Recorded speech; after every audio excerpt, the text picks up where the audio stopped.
Whatever it takes to get you to try harder, read more, set your goals, and go for it.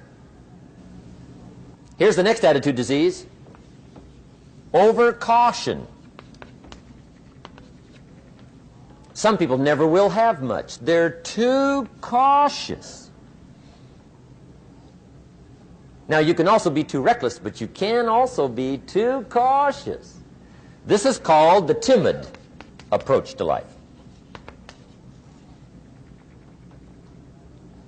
And my caution was always the risk. Risk used to drive me right up the wall. I used to say, what if this happens? It's called the language of the poor. What if this happens? And on top of that, if this was to happen, look at the fix I'd be in. I better not try. I could always ace myself out. Then I'll tell you what changed my whole life when I finally discovered it's all risky. The minute you were born, it got risky.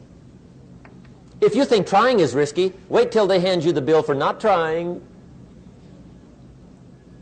If you think investing is risky, wait till you get the tab for not investing. See, it's all risky. Getting married is risky. Having children is risky. Going into business is risky. Investing your money is risky. It's all risky. I'll tell you how risky life is. You're not going to get out alive. That's risky. The Englishman says, well, if that's the way it's going to work out, let's give it a go. Right, that's what it's for. Give it a go. Somebody says, yeah, but I'm looking for safety and security. Fine, then huddle in a corner. We'll cover you with a sheet, bring you 3 meals a day. And we'll protect you, feed you, look after you, care for you. We won't let anything happen to you. And you'll probably live to be 100. The guy said, well, yeah, I'd live to be 100. But what a way to live. Right. What a way to live, safe and secure. Don't ask for security.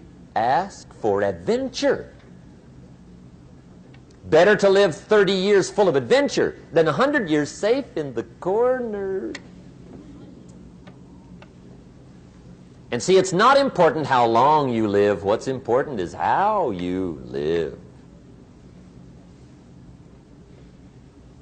Here's the next attitude disease. We're almost through with this motley list. In fact, we're almost through. Hang on.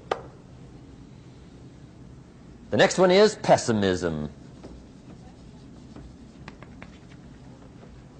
Pessimism, the deadly disease of always looking on the bad side, the problem side, the difficult side, checking all the reasons why it can't be done. The poor pessimist leads an ugly life. He doesn't try to figure out what's right. He tries to figure out what's wrong. He doesn't look for virtue. He looks for faults. And when he finds them, he's delighted. How ugly. This is the poor guy who looks through the window, doesn't see the sunset. He sees the specks on the window.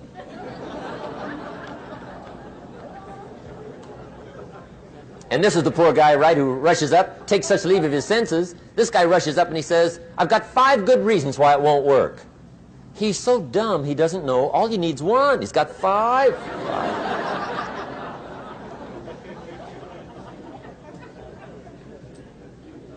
To the pessimist, the glass is always half empty. To the optimist, the glass is half full. Why would the same measure affect people 2 different ways? Answer, it all depends on how you look at it. Our lives are mostly affected by the way we think things are, not the way they are. The way we think they are affects us most. There's a subject we don't have time to get into tonight called better thinking habits. One of the major things Shove taught me when I met him, he said, poor thinking habits keeps most people poor. Not poor working habits. Most people work hard, but they don't think hard. And Shove taught me that the mind is like a factory, a mental factory. And whatever you think about all day long pours ingredients into this mental factory. And that's what builds the economic, social, financial fabric of your life. He quoted me a Bible phrase that says, as you think, so you become. How awesome. When he talked about poor thinking habits, he had me. I used to start the day reading the morning newspaper. I mean, you can believe that or not. I'd get a cup of coffee and read the paper. I'd load up on wars and riots and murders and stabbings and killings and bank robberies and muggings and car wrecks and tragedies. I'd even read the back pages. I seem to like that stuff for some weird reason. I'd load up on all that, and then I'd start the day. You can imagine the kind of days I used to have. You walk around on your financial knees. They call you economic peewee.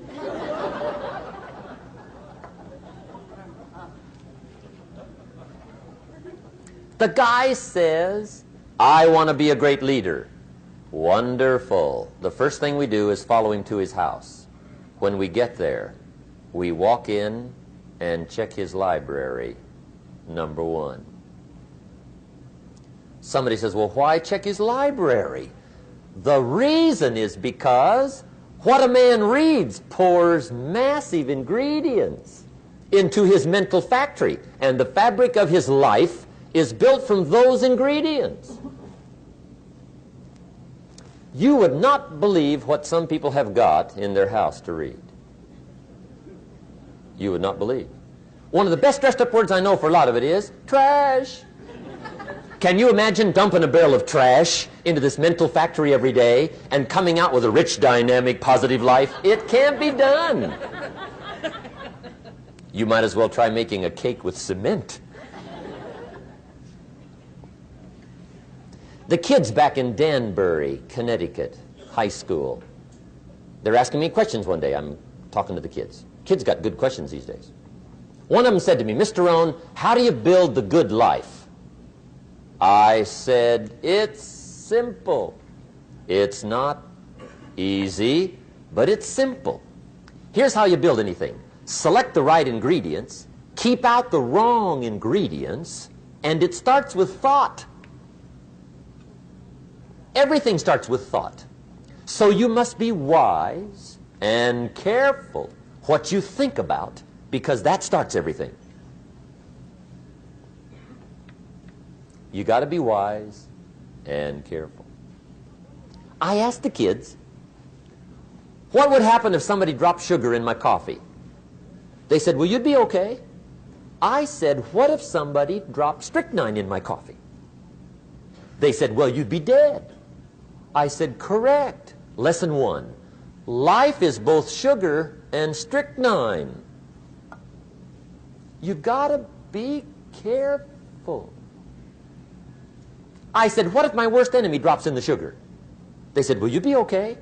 I said, what if my best friend, even by accident, drops in the strychnine? They said, well, you'd be dead. I said, correct. Lesson two.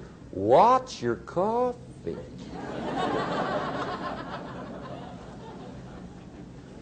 You got to be careful. See, it doesn't matter who hands you the bad stuff.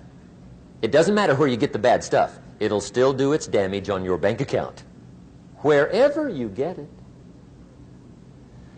Mr. Schoaf gave me one of the greatest phrases when I first met him when he said, Jim, every day stand guard at the door of your mind.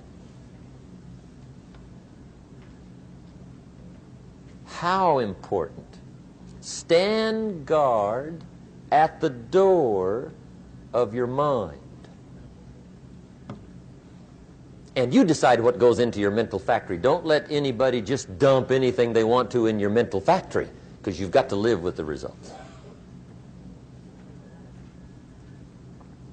Okay, here's the last disease, and we're through with this list. In fact, we're almost through. Hang on. The last subject is very brief. The last disease, but this one is deadly. Engage in this one, indulge in it even slightly, and you might as well forget the future, because it's going to forget you. Complaining, crying, whining, griping, a Bible word called murmuring. See, that'll ace your future. Spend 5 minutes complaining, and you have wasted 5. And you may have begun what's known as economic cancer of the bone. Surely they will soon haul you off into a financial desert and there let you choke on the dust of your own regret. I hope I said that well, so you won't forget. It's a deadly disease. If you don't think it's bad, ask the children of Israel of Old Testament fame. Typical of us all, their story just happened to get in the book. Story says, children of Israel were slaves. God performed a series of dazzling miracles and got them out. And now they're heading for the promised land. Remember the story? Heading for the promised land. Tragedy of the story, they never got there. Reason. From day one, they started to complain. They griped about the water. They griped about the weather. They whined and cried and griped about the food. They griped about the leadership.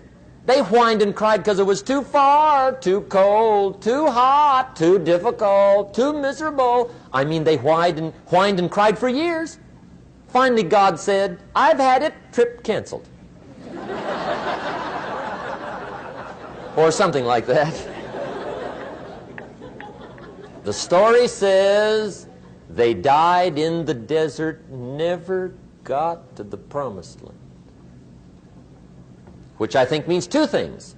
Indulge in this long enough, you get your future canceled. And I guess it also means even God himself can only take so much.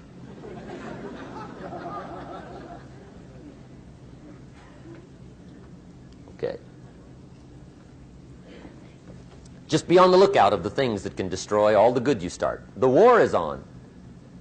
And this evening, tomorrow, mentally, personally, socially, economically, you got to make sure you're winning the war.